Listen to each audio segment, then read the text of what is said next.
Da belə bir qənaətə gəlirik ki, əgər influencer olmaq istəyən gənclər bizi izləyirsə, limit olmalıdır, şəxsi həyat paylaşılmamalıdır. Amma belə bir şey də var ki, xüsusən xanımları dırnaq içində yoldan çıxardan bir məsələdir ki, bu şəxsi həyat nə qədər paylaşılırsa, nə qədər o gül, çiçək buketləri paylaşılırsa, o qədər də statistika yüksəlir. Bilirəm ki, onu eləməyin. Aha. Sadəcə yəni onun da bir üslubu var, onun da bir mədəniyyəti var. Təqdim eləmə üsulu Bəli, var. bəli. Aha. Mən çox göndərirdilər bir influencerın səhifəsini ki, hansısa şirkət ona hədiyyə göndərib və o elə bir rol qrup ki, guya onu həyat yoldaşı ona alıb gətirir. Hə, o çoxdur, onu mən də eşidirəm. Bəli, o həyat yəni bu bilmirəm onun etik çərçivədə necə demək olar.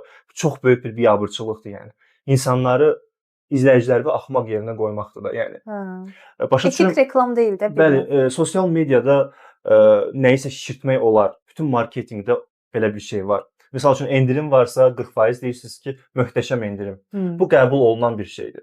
Amma yalan danışmaq, sıfırdan artıq bir şeylər uydurmaq, bu yəni səni izləyən izləyicilər insandırlar. Onların özünə hörməti var, onların ailəsi var, həyatı var. Bəli. Onlar üzr istəyirəm ifadəmə görə qoyun sürüsü deyirlər ki, yəni bu dərəcədə yalan danışasan.